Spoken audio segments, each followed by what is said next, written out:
Alguém em sã consciência pode achar que o Alexandre não faria alguma coisa? Você conversa com os advogados, hoje eles falam assim, não, olha, pela lei é assim, mas o Alexandre tem decidido assim, assado, assim, aquele faz o que quiser. E todo mundo sabe disso. Também não descansarei até construir o cenário internacional que permita eleições limpas, transparentes e com ampla participação da oposição.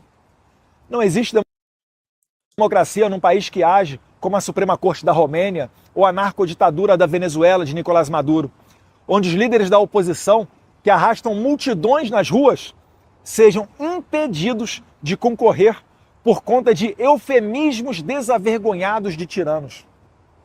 Ressalto que a minha... E esse ponto é fundamental porque a gente tem discutido e vai discutir no programa de hoje sanções contra Alexandre de Moraes, sanções contra policiais federais, outros ministros do STF, procurador, etc., pessoas que vão ter a sua vida destruída. Vão ter a sua vida destruída. Mas esse é um passo. E a responsabilização dessas pessoas para reduzir o seu poder e permitir que as instituições brasileiras possam responder de forma adequada. Mas um outro passo é a da garantia das eleições limpas no Brasil. A garantia de que nós tenhamos verdadeiras eleições no país. Ora, eu não vejo como eu faço essa previsão. E acho que as nossas autoridades devem me ouvir, porque algumas das previsões que eu fiz até agora, praticamente todas, se concretizaram. Eu não vejo como os Estados Unidos possam reconhecer eleições no Brasil sem liberdade de expressão, voto auditável e transparente e participação ampla e livre da oposição. Sem esses três pilares, nós temos a enorme probabilidade de termos um governo não reconhecido por parte da comunidade internacional, em especial os Estados Unidos da América. Significa que não é impossível que se tome o poder, que é diferente de ganhar as eleições? Não. Aconteceu exatamente isso na Venezuela. E o país está absolutamente liquidado. É esse o caminho que a gente quer para o Brasil? É este o caminho que a gente vai permitir que meia dúzia de pessoas empurrem o Brasil nessa direção? Então não é só lutar pela justiça, sanções, pressões internacionais, etc., para responsabilização e anistia. É para que haja um processo verdadeiramente democrático no Brasil. A posição de deputado federal, ainda mais tendo sido o mais votado de toda a história do Brasil, bem como o filho do presidente mais popular da história recente do país, me facilitava, sim, a abertura de portas internacionais. No entanto, essas portas já estão abertas. Agora, necessito de tempo e dedicação integral para seguir trabalhando e representando não só os paulistas, mas todos os brasileiros. Nessa jornada, só tenho a agradecer a Deus. Um filme passa na minha mente e entendo quão extraordinária é a providência divina. Poucos sabem disso. É assim que a gente pensa. Mas no mesmo dia que os deputados do PT peticionaram a PGR requisitando apreender o meu passaporte, em 27 de fevereiro, eu estava voando com a minha família para os Estados Unidos, num voo que eu havia comprado poucos dias antes. Provavelmente, nem o PT e nem Alexandre de Moraes esperavam que eu fosse passar o feriado de carnaval fora do Brasil, já que eu havia recém-retornado de minha viagem dos Estados Unidos 2 dias antes, em 25 de fevereiro. Eu não tenho nenhuma dúvida que Deus, em sua infinita sabedoria e bondade, protegeu a mim e a minha família, para que a minha missão de trazer justiça não fosse interrompida por esquemas e planinhos dos canalhas de ocasião. Fala pessoal, se você curte o meu conteúdo, saiba que ele só continua porque tem gente que apoia. E você pode fazer o mesmo com um pouco mais de $5 por mês. Simples, entre em www.paulofigueiredoshow.com/apoie e use o cupom da descrição e tá pronto. Desde já, meu obrigado. Dessa maneira, não... Isso é bíblico, né? Isso é bíblico. Em quantos momentos, eu estava lendo uma passagem até do Evangelho de Mateus essa semana, coloquei no X, né? Mas isso é bíblico. Deus avisou a própria família de Jesus Cristo, avisa dos perigos e fala, olha, é a hora de você, tantas vezes, né? O motivo bíblico uma coisa repetida inúmeras vezes. Olha, é hora de você sair dali. Deus pode aparecer a você num sonho, mas a providência age para tirar os seus das garras dos tiranos. E eu volto a dizer, essa é a nossa visão de mundo. Essa é a forma como nós vemos as coisas. E eu sei que isso é estranho para vocês da esquerda. Eu sei que isso é estranho para os tiranos, que acham que eles são Deus. Ou que Deus é uma construção do ópio do povo. Nós sempre enxergamos tudo que fazemos debaixo da providência. Imaginei que eu faria uma mala de 7 dias para não mais retornar para minha casa. Mas hoje vejo com clareza que Deus está me mostrando o caminho. Tenho certeza que o meu eleitor também entende que o meu trabalho, nesse momento, é muito mais importante aqui nos Estados Unidos do que no Brasil.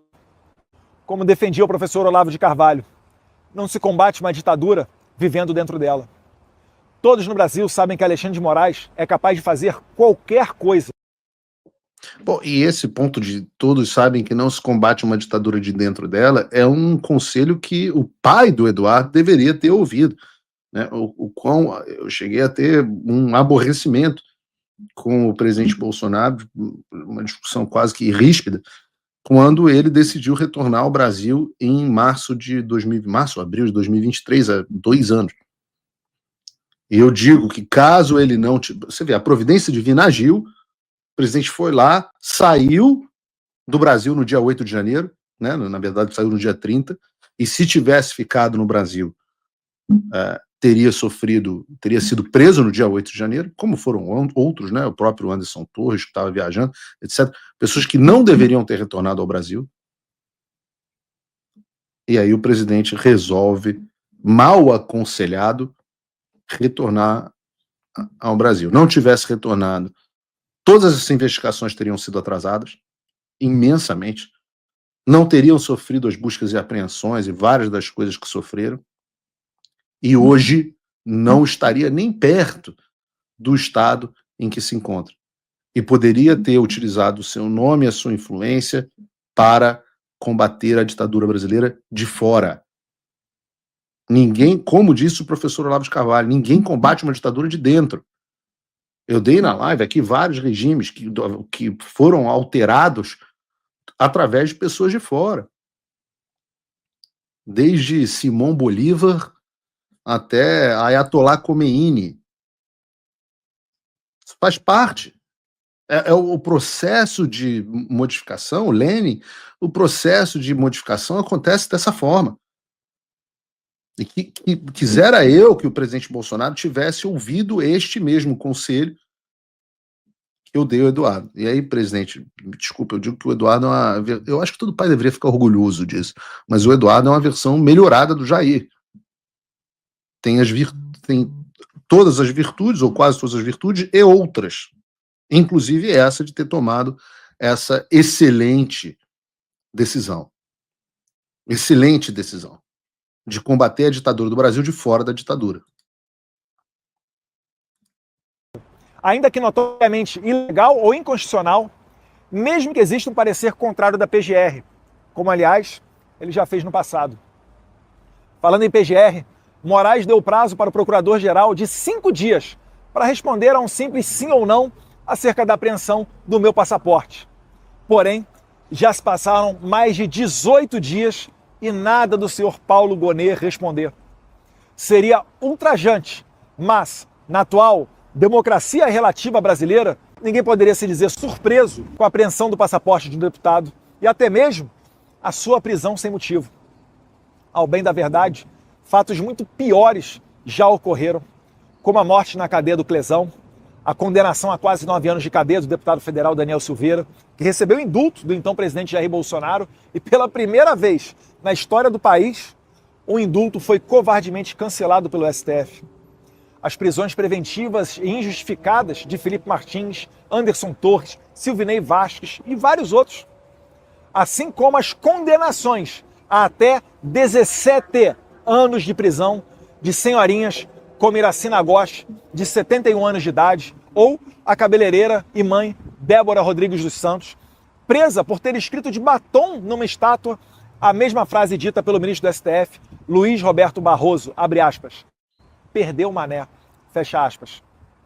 Quem, em sã consciência, pode esperar algum tipo de pudor ou moralidade de um regime de exceção? E aí, isso, eu tenho que dizer, vários deputados, vários senadores, autoridades vieram me procurar para que eu intercedesse junto ao Eduardo em favor dele ficar, retornar ao Brasil. Falam, não, eles não chegariam tão longe, eles não fariam isso. Eu falo assim, pô, depois de ouvir esses relatos, vocês realmente acham isso? Não, mas eu falei com fulano e fulano garantiu que o Gonê não vai...